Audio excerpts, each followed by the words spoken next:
منصور صاحب، ظاہر ہے اس کو ایران جو ہے وہ ایک خاص تناظر میں اس معاہدے کو دیکھ رہا ہے، اور آج ہم نے جو انڈین میڈیا ہے اس پہ جو اس کی کوریج دیکھی ہے، اور اس کے بعد آپ نے دیکھا کہ وہاں سے یہ خبر بھی آئی کہ انڈیا اسرائیل کے ساتھ ایک ڈیفنس پیکٹ کرنے جا رہا ہے، لیکن پھر ان کی وزارت خارجہ نے اس خبر کی تردید کر دی ہے۔ ریجن میں جو دیگر بڑی قوتیں ہیں وہ کیسے دیکھیں گی، ان پہ کیا اثر ہوگا، کیا سیکیورٹی میں جو سلامتی کا ایک پورا اپروچ ہے اس میں کیا تبدیلی آپ دیکھ رہے ہیں؟ جی دیکھیے جی، اس میں جو دو کیپٹلز ہیں خاص طور پہ تل ابیب اور نئی دہلی، وہاں پہ تو اس معاہدے کے حوالے سے یقیناً ایک ہاہاکاری مچی ہوئی ہے، کیونکہ وہ سمجھ رہے ہیں کہ اس سے ویسے تو بھارت جو ہے ایک عرصے سے وہ بین الاقوامی ڈپلومیسی کے اندر جو ہے وہ ارریلیونٹ خیال کیا جا رہا ہے، اس کو وہ مقام جو ہے وہ اپنا کھو چکا ہے باوجود، اور خاص طور پہ جو گزشتہ برس کی جنگ تھی جو مارکا حق، اس میں جو بڑی دھول چٹائی پاکستان کی فوج نے ان کے اس آپریشن سندھور کو، اس کے بعد سے میں سمجھتا ہوں وہ جو ایک ملٹری مائٹ کا ایک متھ بنی ہوئی تھی وہ بھی ان کی زمین پر آ رہی۔ اس کے بعد سے اور بالخصوص پھر جب ایران کے اس قضیے کے اندر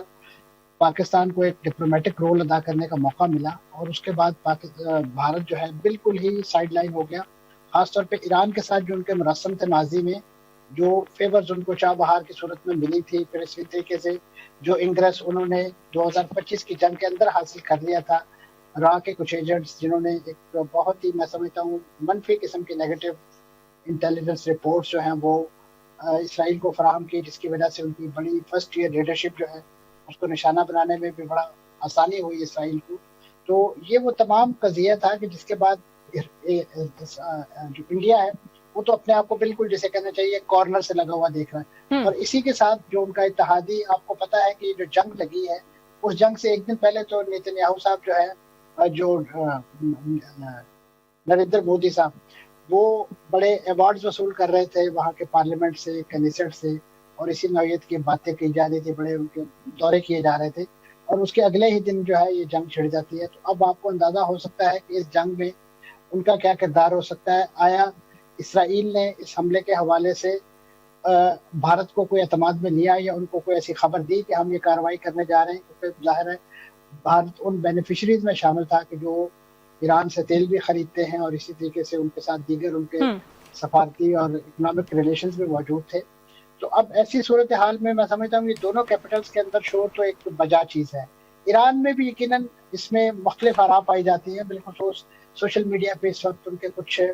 نیشنل سیکیورٹی کے ممبران کے حوالے سے کچھ ایسی ٹویٹس چل رہی ہیں کہ جس میں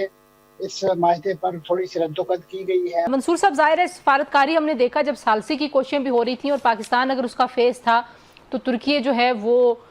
بالکل ان کے ہم آہنگ ساتھ کھڑا تھا، سعودی عرب کے ساتھ مسلسل رابطہ تھا، اور دیگر جو خطے کے ممالک ہیں ان کے ساتھ بھی رابطہ تھا۔ اکٹھے بیٹھ کے جیسے بات ہو رہی ہے کہ یہ صرف ایک دفاعی کولیبوریشن کا معاہدہ نہیں ہے، بلکہ ظاہر ہے ایک انفلوئنس جو ہے اکٹھا تینوں کا وہ اسرٹ کرنے کے بھی کام آئے گا۔ آپ کو لگتا ہے کہ ایران کی صورتحال میں زیادہ مؤثر ہو جائے گا فارملائز ہو کے؟ جی دیکھیے، جہاں تک تو اس معاہدے کا تعلق ہے، اگرچہ اس کی نیچر دفاعی ہے، لیکن میں سمجھتا ہوں اس کا اسپیکٹرم بڑا وسیع ہے، کیونکہ یہ دفاع جو ہے، اور خاص طور پہ آج کے دور کا جو دفاع ہے وہ صرف اور صرف آپ کے لاؤ لشکر کے ذریعے نہیں ہے، اس کے لیے اور بہت سارے میکانزم ہیں۔ آج کے دور میں خاص طور پہ آپ کا ایون جو ڈیجیٹل میڈیا، سوشل میڈیا ہے، اس کے ذریعے جو اویئرنیس کا کام ہے، اسی طریقے سے جو مین اسٹریم میڈیاز ہیں، آپ کو یاد ہوگا اس سے پہلے جب OIC کی تنظیم بنی تھی تو اس وقت بھی ایک تجویز دی گئی تھی کہ ایک جو مسلم دنیا کی ایک اپنی نیوز ایجنسی ہونی چاہیے، جس طریقے سے بین الاقوامی رائٹر، AFP وغیرہ ہیں، تاکہ وہاں سے جو مسلمانوں کی جو خبریں ہیں ان کو اوریجنل سورسز سے وہ ریلیز کیا جائے، اور اس کا مقصد یہی تھا کہ اس زمن میں جو ایک ابلاغ کے میدان میں جو ایک پروپیگنڈا کیا جاتا ہے اس کو کاؤنٹر کرنے کے لیے وہ بھی آج کے دور کی جو ڈیفنس اسٹریٹجیز ہے اس کا انٹیگرل پارٹ ہے۔ خاص طور پہ آپ نے دیکھا کہ اس وقت چاہے اسرائیل ہو، پینٹاگون ہو، وہ اپنے تمام کے تمام جو ملٹری جو مینوورنگز ہیں، جو ان کے اٹیکس ہیں، آپ نے دیکھا کہ کیسے سینٹ کام اپنی وہ تمام کارروائیوں کی ویڈیوز ریلیز کرتا ہے اور اس کے ذریعے ایک نیریٹو بلڈ کرتا ہے۔ تو میں سمجھتا ہوں کہ یہ کام بھی کرنے کا ہے، اور اس میں پاکستان